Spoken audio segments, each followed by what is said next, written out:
चलिए स्टार्ट करते हैं। एंड हम लोगों ने प्रीवियस क्लास में एग्जाम्पल स्टार्ट किया था, right. Example number 1, example number 2, और उसके बाद से मैंने कुछ क्वेश्चंस थे जो आपको क्या किया था, होमवर्क दिया हुआ था। अगर मैं एक बार क्विकली गो थ्रू करवा दूं कि हमने एग्जाम्पल नंबर 1 में क्या किया हुआ था, तो एग्जाम्पल नंबर 1 की मैं बात कर रहा हूँ जो कि हमने प्रीवियस सेशन के अंदर ऑलरेडी डन कर लिया था। हमें क्या फाइंड करना था, बीईपी सेल, राइट। हमें क्या निकालना था, बीईपी सेल। और आप लोगों को क्वेश्चन में क्या दिया, आउटपुट कि कितने यूनिट्स बनते हैं, और क्या दिया है सवाल में आपको, फिक्स्ड कॉस्ट, राइट। 4 लाख रुपए का क्या लगता है, बोलता है फिक्स्ड कॉस्ट। और सेलिंग प्राइस पर यूनिट कितने रुपए की रहती है, 20 रुपए की। और वेरिएबल कॉस्ट पर यूनिट कितना रहता है, 10 रुपए का। तो हमने जब इसका सोल्यूशन स्टार्ट किया तो सबसे पहले क्या किया, स्टेटमेंट बना दिया। स्टेटमेंट को नाम क्या दिया, स्टेटमेंट ऑफ मार्जिनल इनकम। हमें सवाल में आउटपुट कितने यूनिट बनेंगे जानकारी थी ओके। और हमारा इनकम स्टेटमेंट कैसे बनता है, sale minus variable cost contribution, और कंट्रीब्यूशन में से माइनस फिक्स कॉस्ट करेंगे तो क्या आ जाएगा, नेट प्रॉफिट लॉस। तो हमें सवाल में 20 रुपया एक यूनिट का सेलिंग प्राइस दिया था, तो ऐसे हम 80,000 यूनिट बेच रहे हैं, तो टोटल सेलिंग प्राइस कितना आना चाहिए था, 16 लाख। एक यूनिट के लिए जो वेरिएबल कॉस्ट है वो 10 रुपये है, तो 80,000 यूनिट के लिए कितना होना चाहिए था, 8 लाख। फिर उसके बाद कंट्रीब्यूशन एक यूनिट के लिए 10 रुपये था, तो 80,000 यूनिट के लिए कितना होना चाहिए था, 8 लाख। फिक्स कॉस्ट दिया था 4 लाख रुपए का, राइट। फिक्स कॉस्ट कितना दिया हुआ था आपका, 4 लाख रुपीज़ का फिक्स कॉस्ट दिया हुआ है।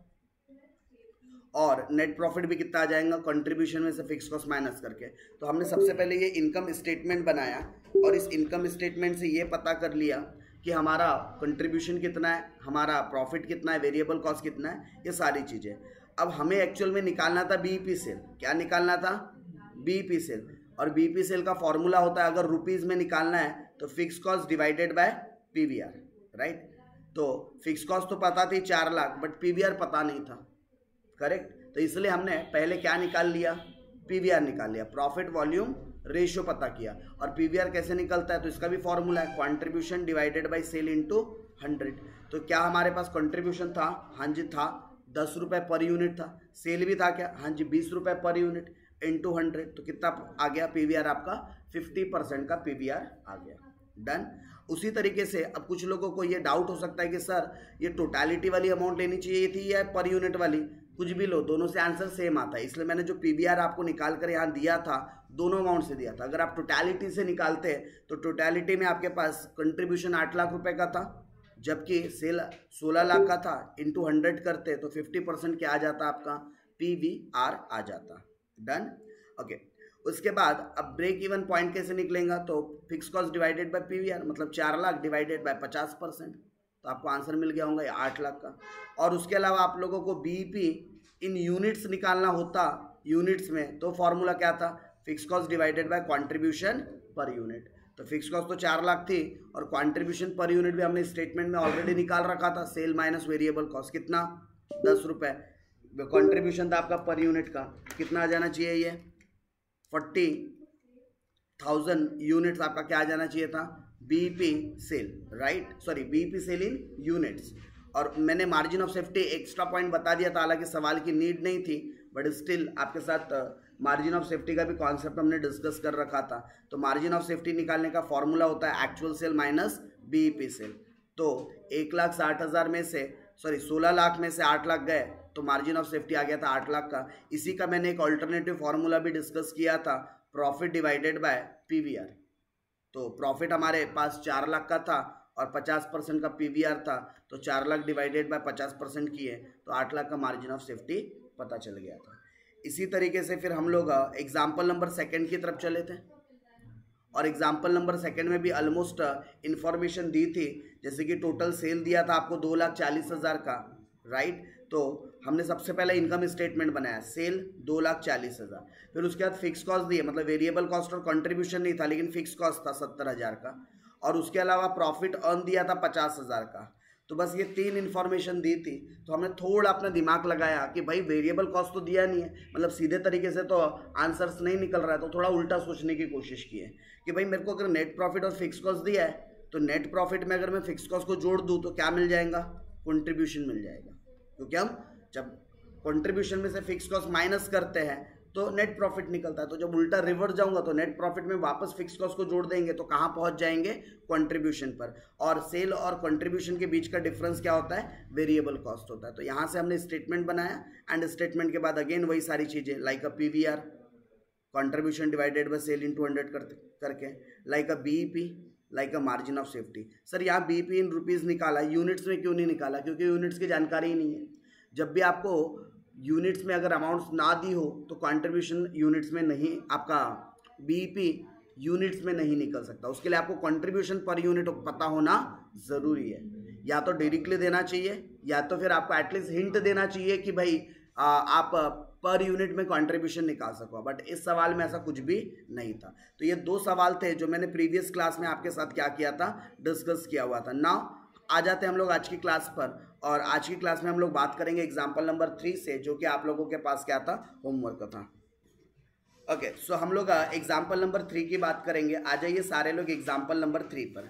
देखिए सवाल में आप लोगों के पास कुछ इन्फॉर्मेशन थी, like the following information is obtain from a company in a certain year. आपको सेल का डाटा दिया है, कितने रुपए का सेल दिया है, 1 लाख का। वेरिएबल कॉस्ट कितने का है, 60,000, और फिक्स कॉस्ट कितने का है, 30,000। और आपको बोलता है find out profit volume ratio, margin of safety. मैं तो बीईपी भी निकाल कर दे दूंगा, हालांकि एग्जाम में आपको जितना बोलेंगे उतना ही निकालने का। अभी तो हम सीख रहे इसलिए बार बार प्रैक्टिस करना, इसलिए हम सारी चीज़ निकालेंगे। अगर एग्जाम में मान लो 2 ही पॉइंट बोला है तो 2 ही पॉइंट निकालो, राइट। चलिए, जैसे कि पहले जो बोला है मैं वो उतनी ही चीज़ निकाल कर देता हूँ, फिर एक्स्ट्रा पॉइंट अलग से भी निकाल दूंगा। स्टार्ट करेंगे इसका सॉल्यूशन। तो जब इसका सॉल्यूशन स्टार्ट करेंगे तो आप लोगों को हेडिंग दे देना चाहिए स्टेटमेंट ऑफ मार्जिनल इनकम। जिन लोगों ने सॉल्व नहीं किया है वो साथों साथ सॉल्व कर सकते हैं, कि जितना समय मुझे लिखने के लिए लग रहा है ऑब्वियस है आपको भी उतना ही समय लगना चाहिए, तो 7 बराबर आपका राइटिंग वर्क भी हो जाता है।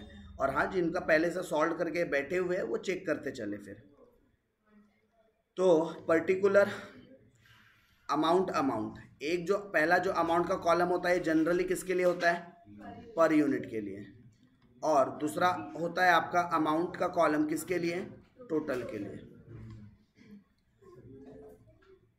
तो सबसे पहले अगर मैं इस स्टेटमेंट की बात करूं तो हम क्या करने वाले, सेल, फिर सेल में से लेस करने वाले हम वेरिएबल कॉस्ट, और फिर वेरिएबल कॉस्ट में से माइनस होने के बाद जो बचेगा उसे बोलेंगे कंट्रीब्यूशन, और कंट्रीब्यूशन में से फिर लेस होगा आपका फिक्स्ड कॉस्ट,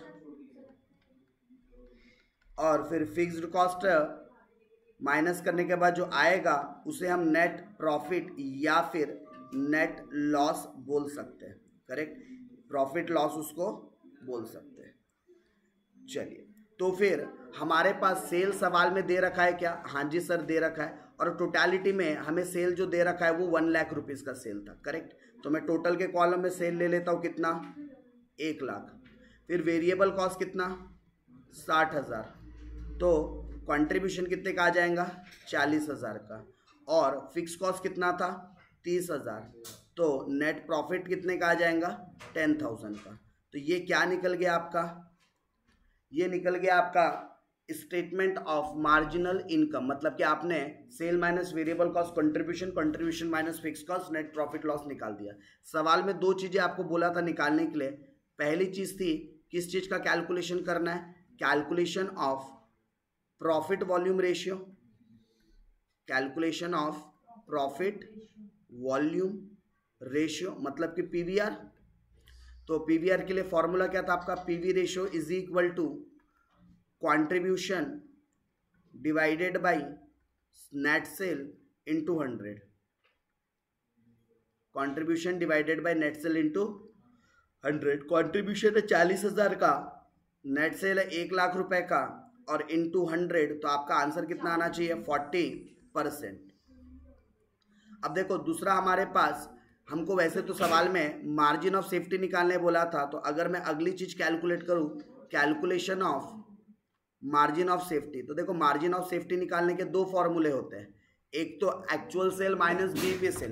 एक्चुअल सेल तो दिया है, बीईपी सेल नहीं दिया। अगर आपको उस फॉर्मूले से निकालना है तो फिर बीईपी सेल पहले पता करना पड़ेगा, उसके बाद ही निकल सकता है। या फिर आपके पास एक और अल्टरनेटिव तरीका होता है, ठीक है, आपको मार्जिन ऑफ सेफ्टी का एक ऑल्टरनेटिव तरीका पता है, प्रॉफिट, तो प्रॉफिट हमें पता है क्या, हाँ जी, डिवाइडेड बाय पीवीआर, तो क्या पीवीआर भी पता है क्या, हाँ जी, तो 10,000 डिवाइडेड बाय 40%, तो आपका मार्जिन ऑफ सेफ्टी कितना आना चाहिए, 25,000 रुपीज़, कितना आना चाहिए, 25,000 रुपये।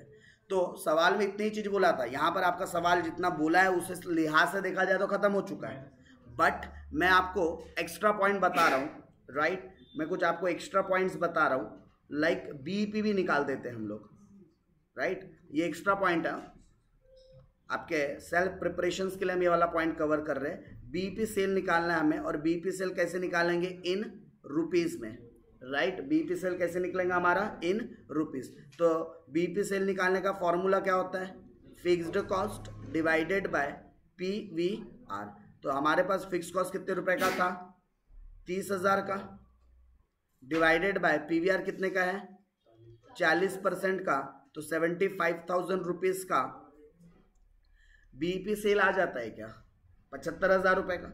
अच्छा, अब अगर आप लोगों को अल्टरनेटिव फार्मूले से चेक करना है ना मार्जिन ऑफ सेफ्टी, कर सकते हो, क्योंकि अब बीईपी सेल निकल गया, जरा अल्टरनेटिव फार्मूले से मार्जिन ऑफ सेफ्टी चेक करके देख लो सेम है या नहीं है। सर एग्जाम में भी करना है क्या, ना, एग्जाम में तो जितना बोला है सिर्फ उतना करके छोड़ देना है। अभी तो हम क्लास में प्रैक्टिस के क्वेश्चंस कर रहे हैं, दैट्स वाई हम जो चीज़ें निकालना पॉसिबल हो सकता है कोशिश करेंगे निकाल के रख दें, ताकि हमारी ही उससे क्या हो, और ज़्यादा प्रैक्टिस होते चले।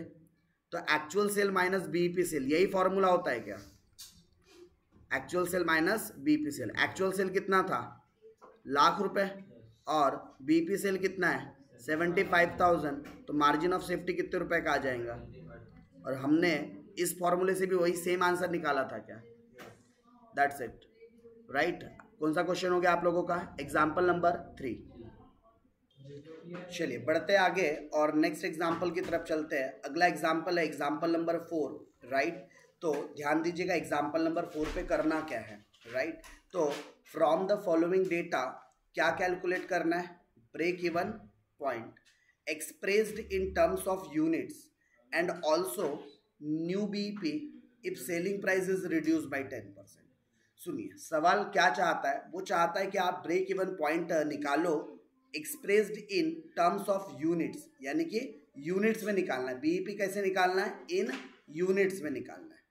एंड ऑल्सो, और आपको न्यू बीईपी निकालना है, लेकिन जो न्यू बीईपी निकालना है ना उसके लिए कंडीशन आ गई है कि आपको सेलिंग प्राइस को कितने से रिड्यूस करना है, 10% से। मतलब बीईपी 2 बार निकलेगा, एक बार तो एग्जिस्टिंग डेटा से और एक बार सेलिंग प्राइस को 10% रिड्यूस करके, करेक्ट। चलिए आगे और इन्फॉर्मेशन पढ़ते हैं। तो आगे जब मैंने और इन्फॉर्मेशन पढ़ा तो हमें फिक्स्ड एक्सपेंसेस के नाम पर एक डेप्रिसिएशन दिया ₹1,00,000 का और सैलरी दिया ₹1,00,000 का। मतलब कुल मिलाकर अगर मैं फिक्स कॉस्ट की बात करूं तो ₹2,00,000 का फिक्स कॉस्ट है क्या। वेरिएबल खर्चों की अगर हम बात करें तो मटेरियल के नाम से ₹3, लेबर के नाम से ₹2 पर यूनिट, मतलब कुल मिला के ₹5 पर यूनिट, ये वेरिएबल कॉस्ट हो गई क्या। और सेलिंग प्राइस आपको दिया है ₹10 पर यूनिट। कितने यूनिट बनते, क्या बनते, कोई भी जानकारी हमारे सामने नहीं है फिलहाल में। तो स्टार्ट करें इसका भी सॉल्यूशन। होप डेटा आपके सामने है। ₹2,00,000 का फिक्स कॉस्ट, ₹10 का सेलिंग प्राइस पर यूनिट और ₹5 का वेरिएबल कॉस्ट पर यूनिट। आपको क्या निकालना है, बीईपी इन यूनिट्स। और आपको एक चीज निकालनी कि अगर 10% से सेलिंग प्राइस कम हो जाए तो नया बीईपी कितना आएगा। तो चले एग्जाम्पल नंबर 4 को सॉल्व करने के लिए, यस। तो हम सॉल्यूशन स्टार्ट कर रहे हैं किसका, एग्जाम्पल नंबर 4 का। सबसे पहले क्या बना लेंगे, स्टेटमेंट ऑफ मार्जिनल इनकम। तो कैसे बनता है आपका statement of marginal income, particular, उसके अलावा पर्टिकुलर में आप लोगों का ये आ गया अमाउंट का कॉलम, पर्टिकुलर के बाद दूसरा भी अमाउंट का कॉलम। पहला जो अमाउंट का कॉलम है ये पर यूनिट में है और दूसरा वाला अमाउंट का कॉलम है टोटल में।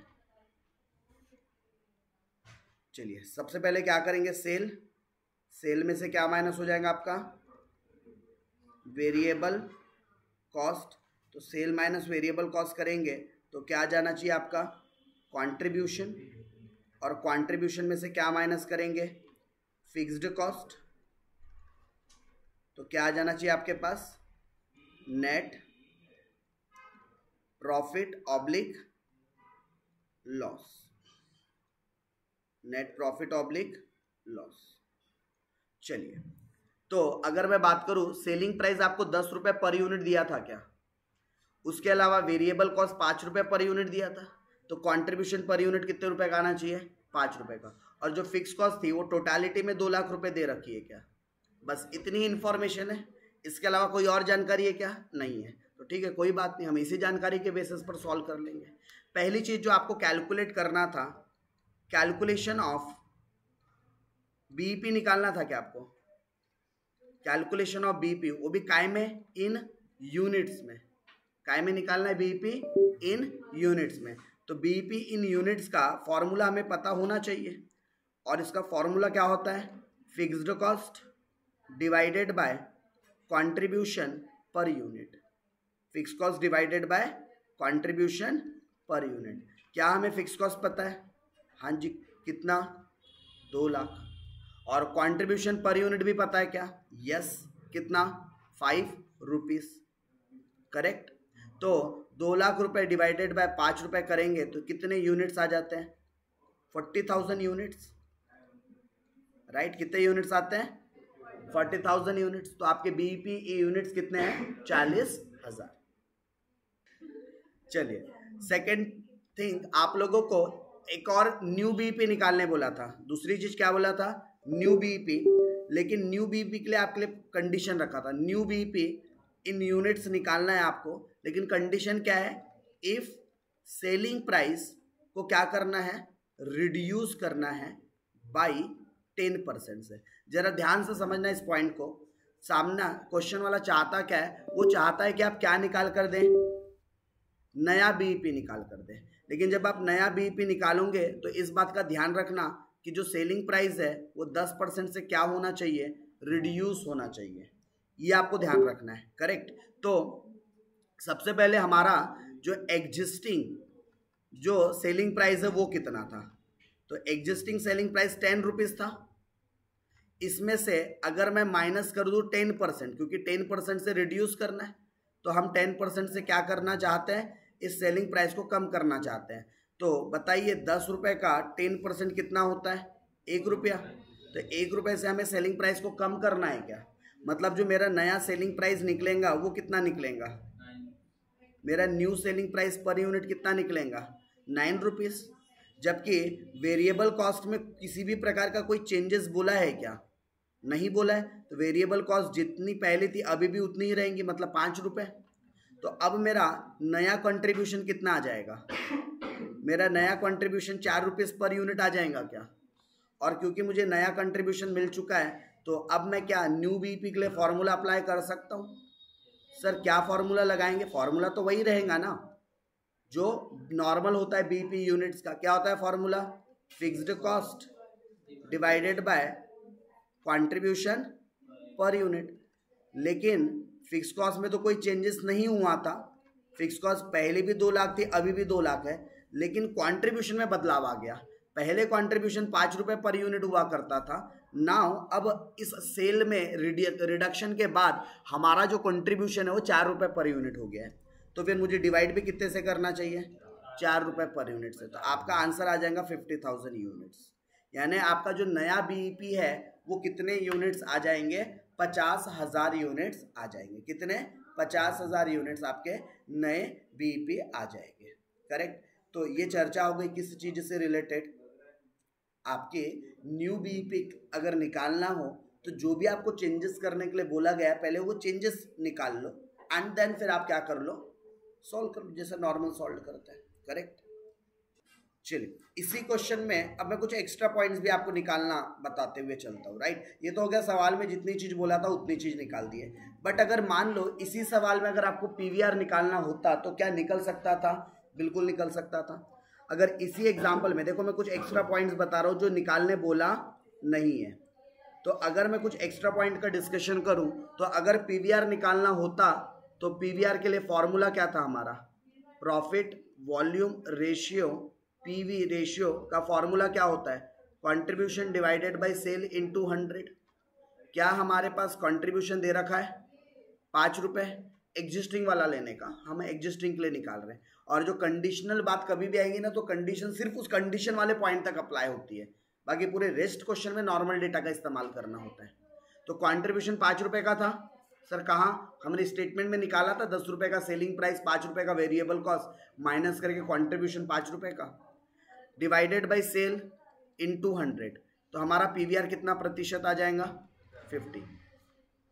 और दूसरी चीज, आपको बीईपी बोला नहीं था रुपीज में निकालने के लिए, चलो, लेकिन अगर आपको पीवीआर पता है तो क्या बीईपी सेल इन रुपीज भी पता चल सकता है? तो इसके लिए फॉर्मूला क्या होता है बीईपी सेल इन रुपीज निकालने के लिए? Fixed cost divided by PVR, fix cost divided by PVR. तो फिक्स कॉस्ट कितना था हमारे पास? 2 लाख रुपए का, जबकि पीवीआर कितना है हमारे पास? 50%। तो आंसर कितना आ जाएगा? 4 लाख। और मार्जिन ऑफ सेफ्टी भी चाहे तो हम निकाल सकते हैं। सर कैसे? अच्छा, मार्जिन ऑफ सेफ्टी नहीं निकल सकता इस क्वेश्चन में। सर क्यों नहीं निकल सकता? 2 फॉर्मूला होता है। पहला होता है profit divided by PVR. Profit तो है लेकिन पीवीआर नहीं है, तो कैसे निकालूं मार्जिन ऑफ सेफ्टी? पॉसिबल है क्या? नहीं। प्रॉफिट दिया है क्या क्वेश्चन में? नहीं। और निकला है क्या? निकल सकता है क्या? नहीं। अच्छा, एक ऑल्टरनेटिव फॉर्मूला था actual sale minus BEP sale.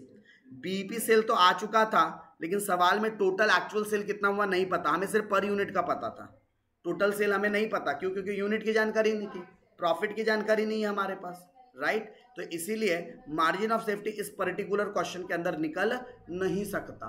तो जो चीज़ नहीं निकल सकती उसके पीछे भागना भी नहीं है आपने, फिर छोड़ दो, नहीं निकल सकती तो नहीं निकल सकती, क्योंकि डेटा अवेलेबल जिस चीज़ का रहेगा वही चीज़ें कैलकुलेट हो सकती है। डन। तो होप एग्जाम्पल नंबर 4 भी आप लोगों को क्लियर है। आगे बढ़ेंगे एग्जाम्पल नंबर 5। ये होमवर्क था, ओके। किसने किसने सॉल्व किया है? चलिए आगे बात करेंगे हम लोग एग्जाम्पल नंबर 5 की। एग्जाम्पल नंबर 5 में भी आपको बहुत स्ट्रेट फॉरवर्ड क्वेश्चन दिया हुआ था, और आप लोगों को क्या क्या चीज़ें निकालनी थी, तो आप लोगों को पता करना था पीवीआर, बीईपी और मार्जिन ऑफ सेफ्टी, राइट। सो सबसे पहले आप लोगों के पास स्टेटमेंट बना लेना चाहिए था आप लोगों ने, राइट। तो यहीं पर मैं इसका अगर स्टेटमेंट बना कर दूं, चलिए तो क्विकली आंसर चेक कर लेते हैं। सबसे पहले आपने हेडिंग दे दिया होगा statement of marginal income, right. तो स्टेटमेंट ऑफ मार्जिनल इनकम के अंदर जरा ध्यान देना, आप लोगों को सवाल में सेल तो दिया था, पहला कॉलम पर्टिकुलर के लिए, और फिर देन उसके बाद पर यूनिट का अमाउंट तो नहीं दिया है, बट फिर भी कॉलम बना के रख दो और टोटल अमाउंट का कॉलम।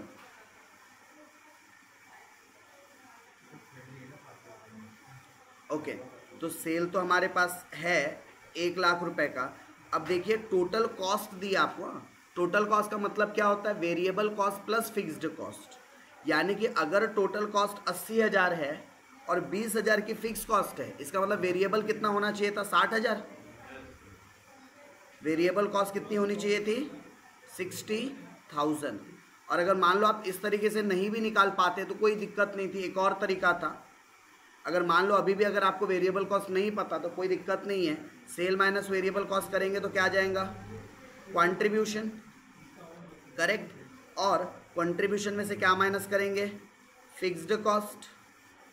तो क्या आ जाएगा? नेट प्रॉफिट या लॉस। तो आपको सवाल में नेट प्रॉफिट पता था, कितना है सवाल में नेट प्रॉफिट? 20,000 का, राइट। उसके अलावा आपको फिक्स कॉस्ट भी पता है 20,000 का। तो मैं नेट प्रॉफिट और फिक्स कॉस्ट को जोड़ दूँ तो कंट्रीब्यूशन 40,000 का आ जाएगा क्या? और 40,000 और 1 लाख दोनों के बीच का जो डिफरेंस होता है वो वेरिएबल कॉस्ट होता है। तो दोनों के बीच में डिफरेंस कितना रहा होगा? 60,000 का। तो यानी वेरिएबल कॉस्ट निकालने के 2 तरीके थे, एक तो सेल माइनस कंट्रीब्यूशन करके भी निकाल सकते थे, या फिर टोटल कॉस्ट में से फिक्स्ड कॉस्ट को माइनस करके भी निकाल सकते थे। दोनों तरीका था वेरिएबल कॉस्ट निकालने का। कैसे भी निकालो, सामने वाले को तो फाइनल वैल्यू से मतलब है, दैट्स इट। ओके, इसमें आपको कि क्या क्या चीज़ें निकालना था? पहली प्रॉफिट वॉल्यूम रेशो निकालनी थी क्या आपने? पीवी रेशो निकालना है। चलो एक बार देख लिया जाए सवाल में क्या क्या निकालने बोला है। एक तो पीवी रेशो बोला है, फिर बीईपी बोला है, फिर आप लोगों को मार्जिन ऑफ सेफ्टी बोला है, ठीक है। यहाँ ये मेडगा ऑफ सेफ्टी आ गया, वो एक्चुअली टाइपिंग एरर है, मार्जिन ऑफ सेफ्टी होना चाहिए था। ओके तो पीवी रेशियो का फॉर्मूला होता है contribution divided by sale into 100। Contribution है हमारे पास 40,000 का, सेल है हमारे पास ₹1,00,000 का, इनटू 100, तो आंसर आना चाहिए था 40%। दूसरा हमें निकालना था बीईपी सेल, राइट, और बीईपी सेल कैसे निकल जाएगा आपका इन रुपीज़ में। फॉर्मूला होता है fix cost divided by PVR. Fix cost था 20,000 जबकि पीवीआर है 40%, तो आंसर आएगा आपका 50,000 रुपये का। और उसके बाद थर्ड चीज़ थी आपकी मार्जिन ऑफ सेफ्टी। तो मार्जिन ऑफ सेफ्टी का formula profit divided by PVR, ये भी एक होता है, और actual sale minus BEP sale ये भी होता है। तो मैंने प्रॉफिट डिवाइडेड बाय पीवीआर रख दिया, मतलब 20,000 डिवाइडेड बाय 40%, तो मार्जिन ऑफ सेफ्टी कितना आ गया 50,000। हालांकि आप actual sale minus BEP sale करते हैं, मतलब ₹1,00,000 माइनस 50,000, तो भी 50,000 ही आता। तो ये कौन सा एग्जाम्पल था आपका, एग्जाम्पल नंबर 5, राइट। नेक्स्ट आगे बढ़ेंगे और नेक्स्ट एग्जाम्पल की बात करेंगे, एग्जाम्पल नंबर 6। तो क्विकली एग्जाम्पल नंबर 6, सर यहाँ कुछ बोला नहीं है क्या निकालना है, तो पीवीआर निकाल दो, बीईपी निकाल दो, मार्जिन ऑफ सेफ्टी निकाल दो। एटलीस्ट ये 3 चीज़ें कॉमनली निकाल दीजिए अगर कुछ बोला नहीं है तो जल्दी से एग्जाम्पल नंबर 6 स्टार्ट करेंगे।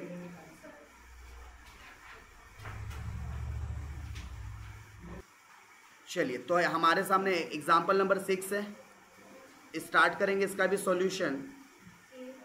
तो हमारे सामने सबसे पहले स्टेटमेंट बनाना है, statement of income, right, statement of income particular.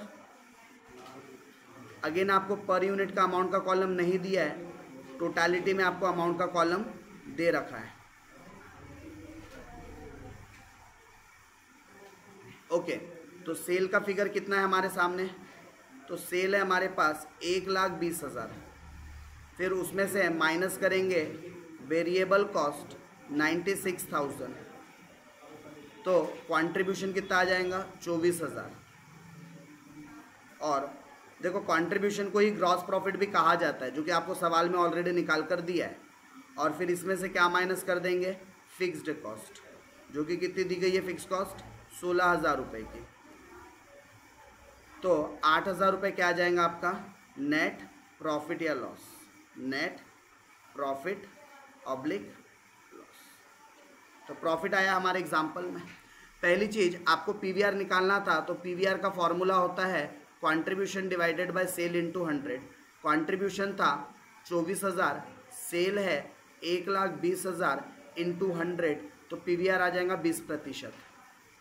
दूसरी चीज़ आपको निकालना था बीईपी सेल्स, राइट, तो इन रुपीज़, तो बीईपी सेल इन रुपीज़ का फॉर्मूला होता है fix cost divided by PVR.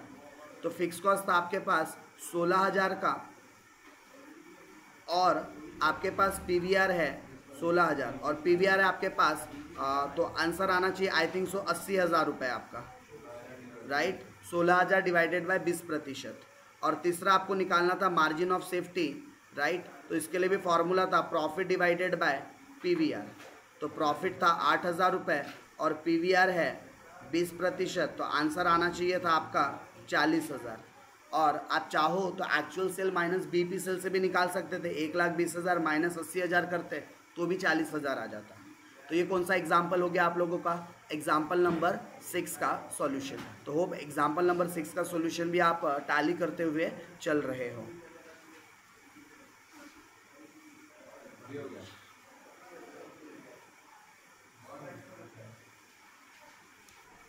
चलिए हमने एग्जाम्पल नंबर 6 तक के गो थ्रू कर लिया सारी चीज़ें। नाउ अब जो एग्जाम्पल नंबर 7 है वहाँ पर कुछ चीज़ें हमें न्यू सीखनी है, मतलब कि 2 नए कॉन्सेप्ट हमने सीखने हैं एग्जाम्पल नंबर 7। और वो 2 जो नए कॉन्सेप्ट सीखने हैं वो समझ लो इस चैप्टर के आखिरी 2 कॉन्सेप्ट है। तो ये 2 कॉन्सेप्ट को हम कवर करेंगे नेक्स्ट क्लास के अंदर। इस सेशन को यहीं पर एंड करते हैं, मिलते हैं नेक्स्ट क्लास के अंदर।